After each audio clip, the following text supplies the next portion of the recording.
আসলে মানুষ যখন বিপদে পড়ে না ঈশ্বরের নাম স্মরণ করে। মমতা তৃণমূল বিপদে পড়লেই ওদের ঈশ্বর বিকাশ রঞ্জন ভট্টাচার্যের নাম স্মরণ করে। দেখবেন যখনই বিপদে পড়েছে বিকাশের নাম আসবে, স্বাভাবিক প্রবৃত্তি মানুষের। তো তিনি কি এই যোগ্য প্রার্থী বলে কুমির ছানা দেখিয়ে রেখে আবার ওই বাচ্চা বাচ্চা ছেলে মেয়েগুলোকে বিপথে পরিচালিত করতে চান? সোজা পথে কখনোই মমতা বা তৃণমূল চলে না। সুতরাং যারা ভাবছেন যে দিদি মিটিংয়ে ডেকেছেন সেই জন্য তাদের উপকার হবে, সুপ্রিম কোর্টে হাইকোর্টে দেননি কেন? হাইকোর্ট জজের সব খারাপ, বিকাশ ভট্টাচার্যের কথা উঠে বসে, তো সুপ্রিম কোর্টে দিলেন না কেন? এখন বলছেন সুপ্রিম কোর্টের জজেদের সঙ্গে বিকাশ ভট্টাচার্যের একটা গোপন আতাত আছে, এমন একটা ইঙ্গিত দেওয়ার চেষ্টা করছেন। পাগল ছাগল তাদের কথা কী হবে? সুপ্রিম কোর্ট যখন বলে দেয় সমস্ত নিয়োগ বাতিল, তখন তারা স্কুলে যাবেন। সুপ্রিম কোর্ট যখন ঘাড়ে ধরে ধরে ওদের প্রত্যেককে কন্টেম্পটে ডেকে পাঠাবে, তখন ওদের বাঁচাবে কে? সুতরাং আপনারা মমতার কথায় এই ফাঁদে পা দেবেন না। আমি দাবি করছি যে রাজ্য সরকার এই মামলার পেছনে কত কোটি টাকা খরচা করেছেন সেই সত্যটা সামনে আসা উচিত। মামলা করার সময় একবারও ভাবলেন না যে এত ছেলেমেয়ের চাকরির ভবিষ্যৎ কী হবে? এই বিকাশ রঞ্জন বাবুকে আইসোলেট করা উচিত রাজনৈতিকভাবে। ঠিক এভাবেই নেতাজি রোডের সভা থেকে বিকাশ রঞ্জন ভট্টাচার্যকে আক্রমণ করেছে রাজ্যের মুখ্যমন্ত্রী মমতা বন্দ্যোপাধ্যায়। এই বিষয়টা তিনি কেমনভাবে নিচ্ছেন? এই মুহূর্তে রয়েছেন আমাদের সঙ্গে আইনজীবী বিকাশ রঞ্জন ভট্টাচার্য। কীভাবে নিচ্ছেন? আমি খুব খুশি হয়েছি, অন্ততপক্ষে মমতা এটা পরিষ্কার করে দিয়েছেন যে তিনি দুর্নীতির পক্ষে লড়াই করছেন আর দুর্নীতির বিরুদ্ধে লড়াই করছে বিকাশ রঞ্জন ভট্টাচার্য। অতএব যারা দুর্নীতির বিরুদ্ধে তারা আমার দিকে চলে আসুন, আমরা আইসোলেটেড হয়ে যাই, দুর্নীতির সঙ্গে আমাদের থাকার কোনো দরকার নেই। দিদি বলছেন আপনাকে নোবেল দেবেন, নোবেল দেওয়া উচিত, আবার বলছেন আইসোলেট করবেন, বিষয়টা কীভাবে? আসলে মানুষ যখন বিপদে পড়ে না ঈশ্বরের নাম স্মরণ করে। মমতা তৃণমূল বিপদে পড়লেই ওদের ঈশ্বর বিকাশ রঞ্জন ভট্টাচার্যের নাম স্মরণ করে। দেখবেন যখনই বিপদে পড়েছে বিকাশের নাম আসবে, স্বাভাবিক প্রবৃত্তি মানুষের। আজকে উনি বলছেন যে যারা যোগ্য চাকরি প্রার্থী তাদের পাশে উনি রয়েছেন, কারোর চাকরি যাবেন, এটা কি বলতে পারেন উনি? যোগ্য প্রার্থী কারা? উনি নাম দিলেন না কেন?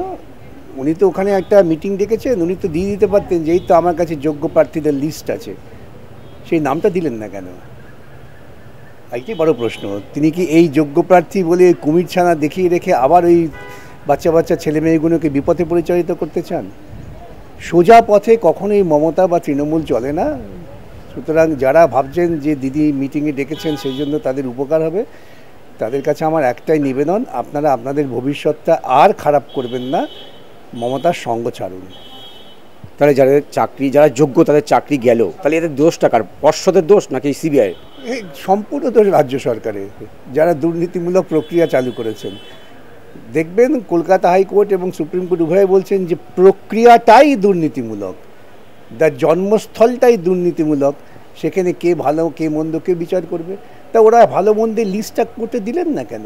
ওর কাছে তো সবই আছে, উনি বলছেন ওর কাছে আসলে ABCD কী সব লেখা আছে, তা দিয়ে দিতে পারতেন। আচ্ছা সুপ্রিম কোর্টে হাইকোর্টে দেননি কেন? হাইকোর্ট জজের সব খারাপ, বিকাশ ভট্টাচার্যের কথা উঠে বসে, তো সুপ্রিম কোর্টে দিলেন না কেন? এখন বলছেন সুপ্রিম কোর্টের জজেদের সঙ্গে বিকাশ ভট্টাচার্যের একটা গোপন আতাত আছে, এমন একটা ইঙ্গিত দেওয়ার চেষ্টা করছেন। পাগল ছাগল তাদের কথা কী হবে? উনি বলছেন যে আপনাদের কেউ স্কুলে যেতে বারণ করেননি, আপনারা স্কুলে যাবেন, মানে কাল থেকে অনেকে আবার বলছেন, আমরা কথা বলেছি, তারা বলছেন যে কাল থেকে তারা স্কুলেও যাবে, এটা কি সম্ভব? তারা মমতার কথায় বিপদ ডাকছেন। সুপ্রিম কোর্ট যখন বলে দেয় সমস্ত নিয়োগ বাতিল, তখন তারা স্কুলে যাবেন। সুপ্রিম কোর্ট যখন ঘাড়ে ধরে ধরে ওদের প্রত্যেককে কন্টেম্পটে ডেকে পাঠাবে, তখন ওদের বাঁচাবে কে? সুতরাং আপনারা মমতার কথায় এই ফাঁদে পা দেবেন না, বরং আপনারা তাড়াতাড়ি যাতে নিয়োগ প্রক্রিয়া চালু হয় সেটা চেষ্টা করুন। এবং আপনি জানেন যে অভিজিৎ গঙ্গোপাধ্যায় তিনি বলেছেন যে সিবিআইয়ের হাতে মাদার ডিস্কটা রয়েছে, সেটা সামনে আনলে যোগ্য অযোগ্য আলাদা হয়ে যাবে এবং একটা কমিটি তৈরি করলে যোগ্যদের বাঁচানোর সময়, এটা কি সম্ভব? আমি একমত নই, এটুকু বলতে পারি।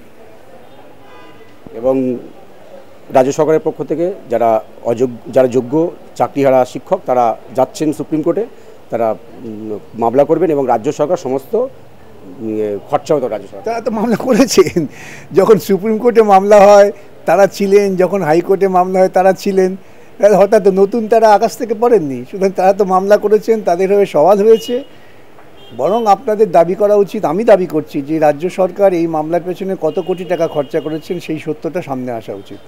সুতরাং আজকে হঠাৎ এই সমস্ত কথা বলে আবার বিভ্রান্ত করছেন।